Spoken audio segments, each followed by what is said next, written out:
My name is Oliver. I'm 19.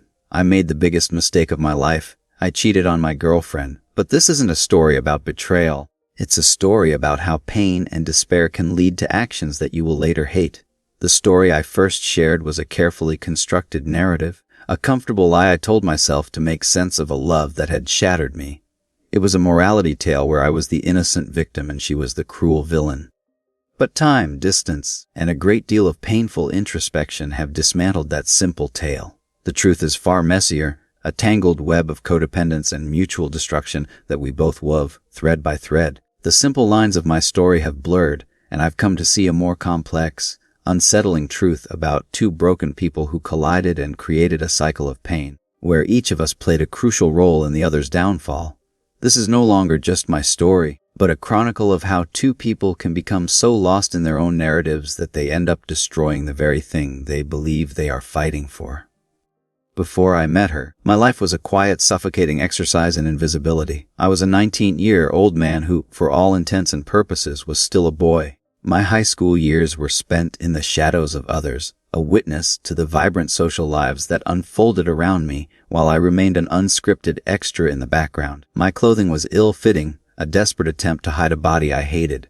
My skin was a roadmap of teenage acne, and my hair, a permanent state of disarray.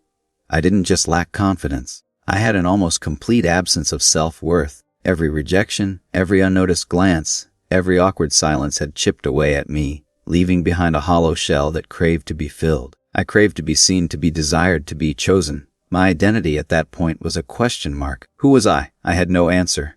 The journey I described as a glow up was, in reality, a desperate project to manufacture a self I believed could be loved. The gym, a grim fluorescent, lit dungeon in my hometown, became my temple. The weights were my penance, each painful repetition a furious, silent prayer that I could transform this unworthy vessel into something that might finally catch someone's eye. I researched skincare routines with the intensity of a scholar, learned to style my hair, and agonized over every piece of clothing.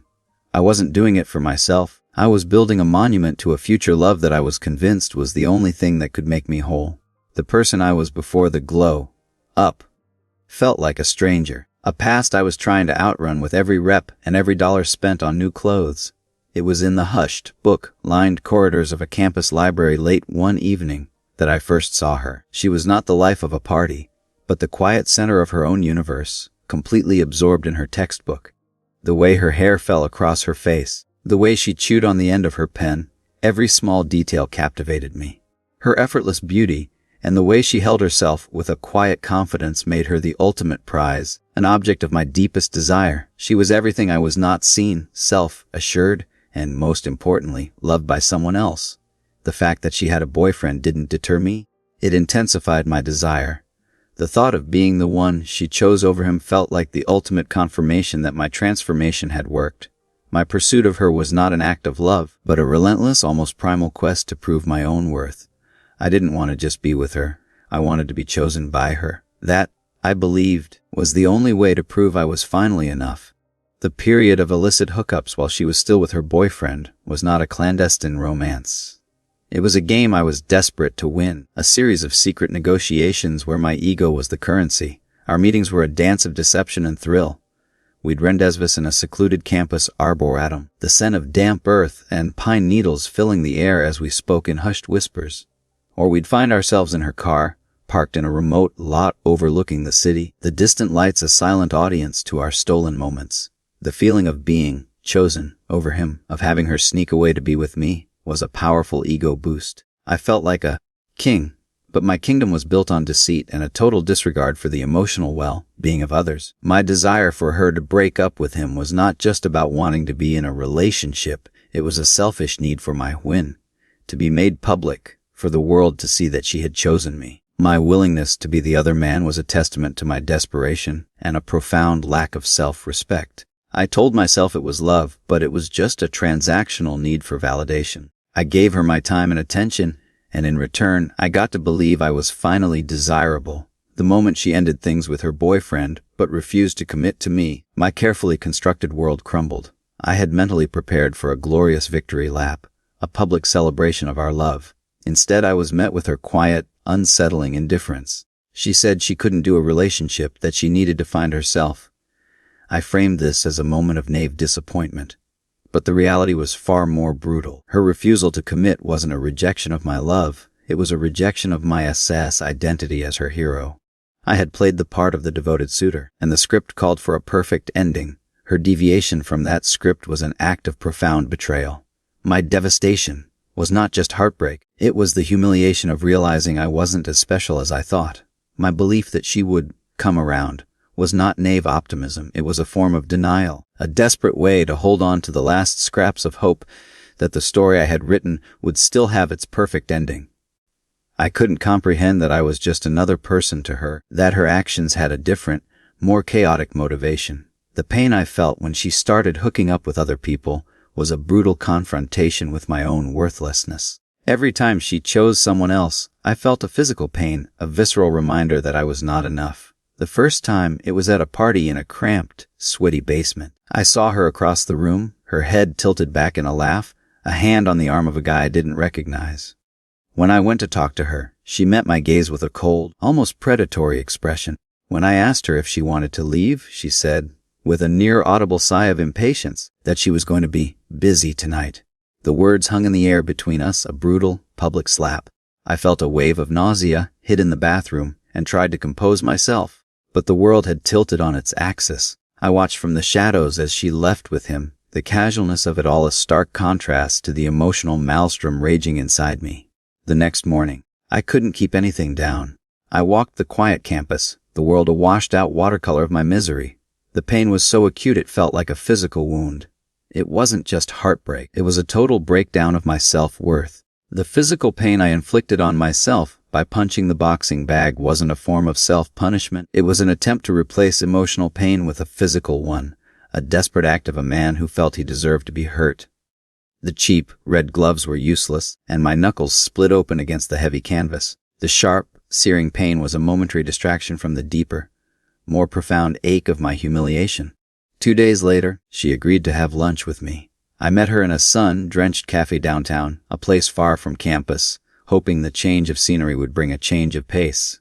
It didn't. As we sat across from each other, a forced, awkward silence between us, I watched as she texted on her phone, a small, knowing smile on her face. Then her smile faded, and a look of cold determination took its place. "I have to go," she said, her voice flat. "I have a commitment." She got up and left, leaving a half-finished cup of coffee in a gaping, hollow space at the table. I sat there for a long time, the words, "I have a commitment," echoing in my head. I knew what she meant, and the shame was so complete it felt like a second skin. That night, she called me, her voice a soft, hypnotic lure. I went to her apartment, a small, cluttered space filled with art supplies and the scent of sage. We ended up hooking up, but the intimacy was a perfunctory act, a transaction to quiet the chaos. While she was in the bathroom, her phone was open.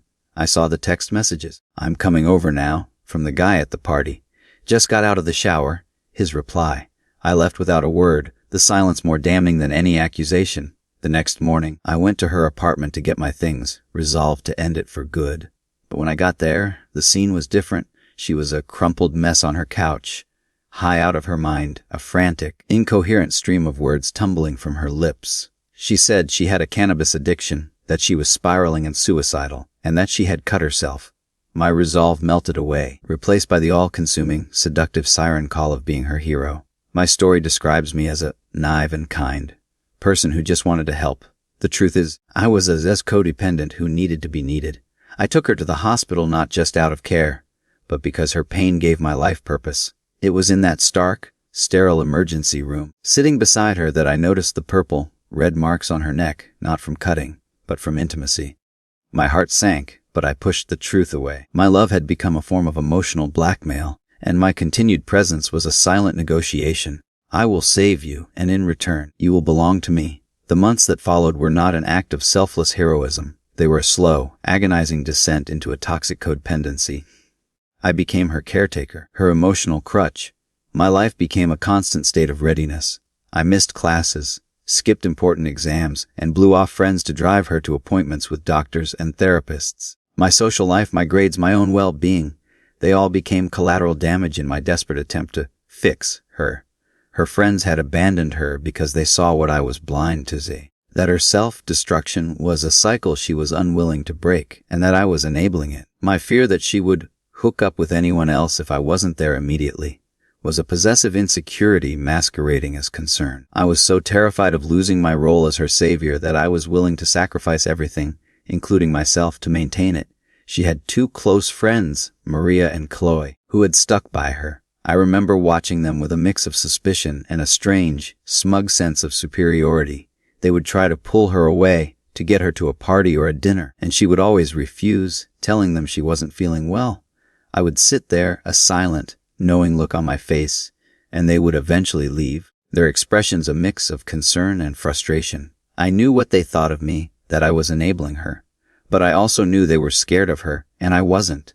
I was her as anchor, and the more I pulled her away from them, the more she relied on me. I saw it as a victory. In reality, I was building her a gilded cage. I was the keeper of her illness, and in doing so, I had made myself indispensable. One day she broke up with me. We were sitting in a quiet, secluded booth at a late-night diner miles from campus. She said she needed to heal on her own, that she felt bad for what I was doing for her without her being able to give anything in return.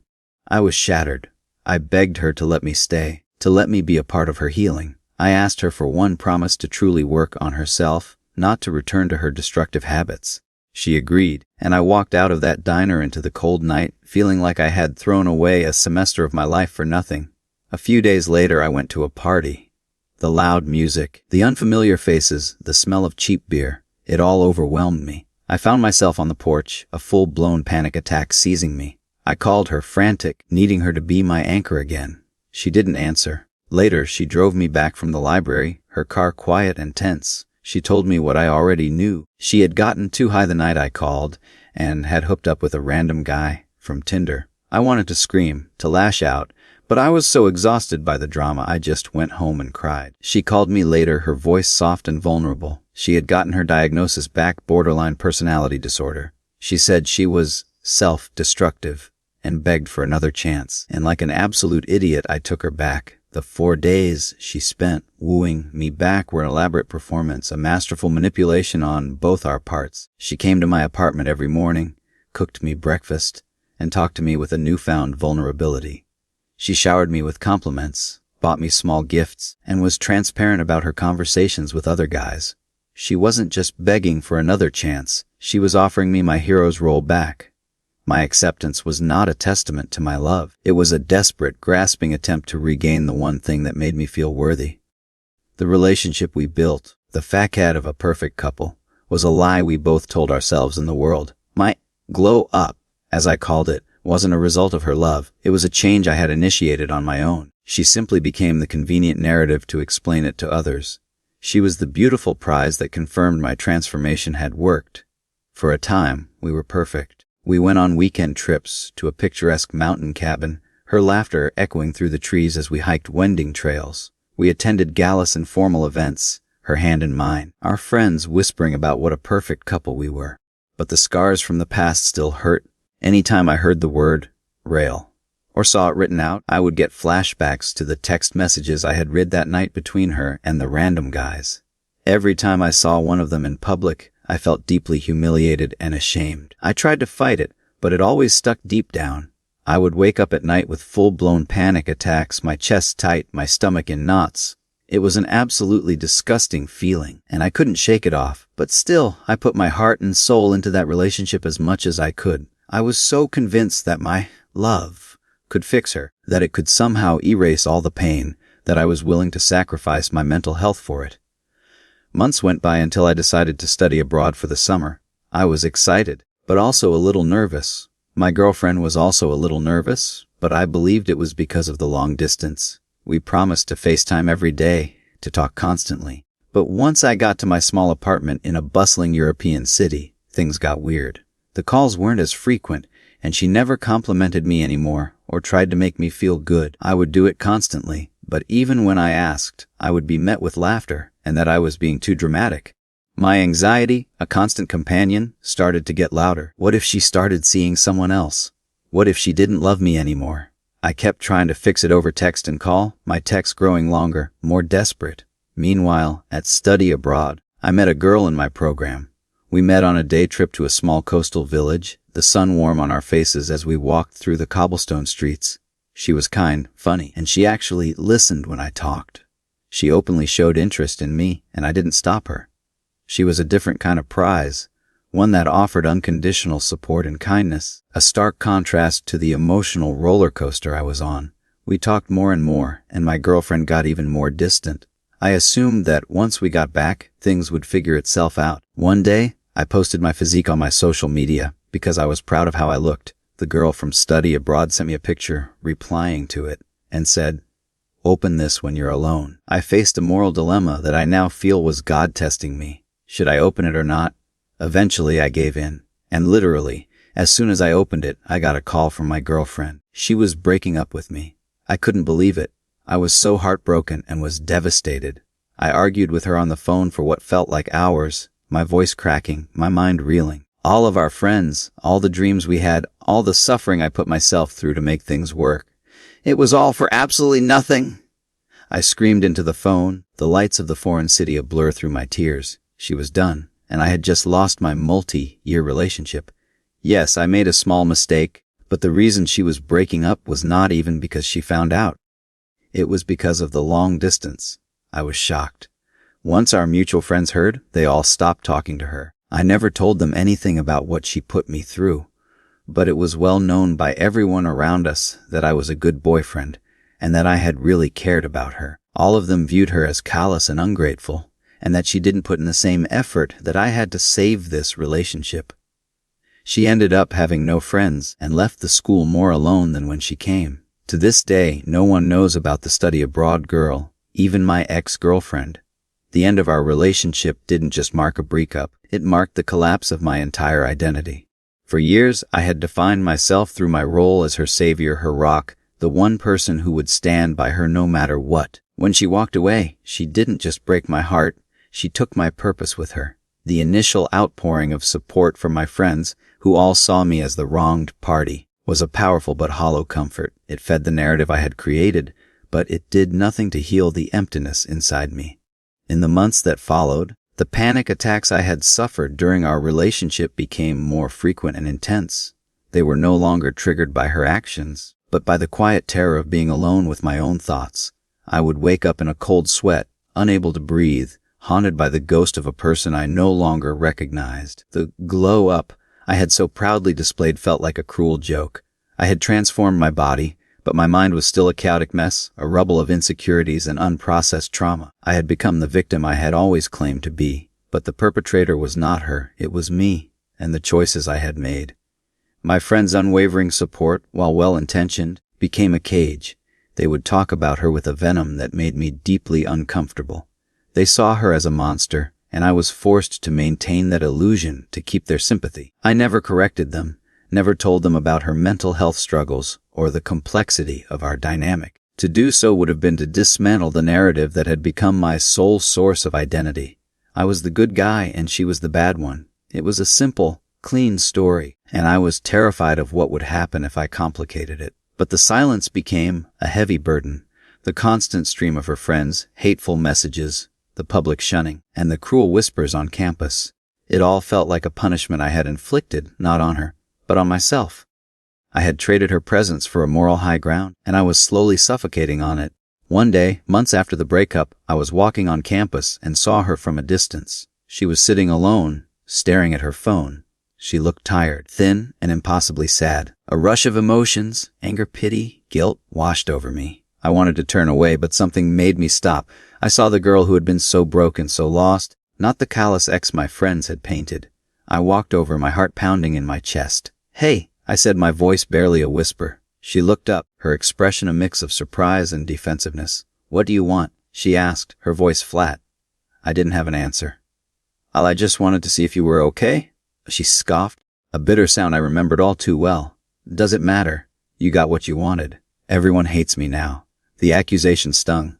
I knew I hadn't explicitly told anyone anything, but I had let them believe what they wanted to. I had fed them a curated version of the story where I was the hero. We ended up sitting on a bench and talking for hours. It was a completely different conversation than any we had ever had. There was no desperate pleading from her, no bitter recriminations from me. We just talked. She told me about her diagnosis, borderline personality disorder. It wasn't an excuse, she explained, but a reason. The self-destructive behavior, the fear of abandonment, the constant need for validation, the impulsive hookups.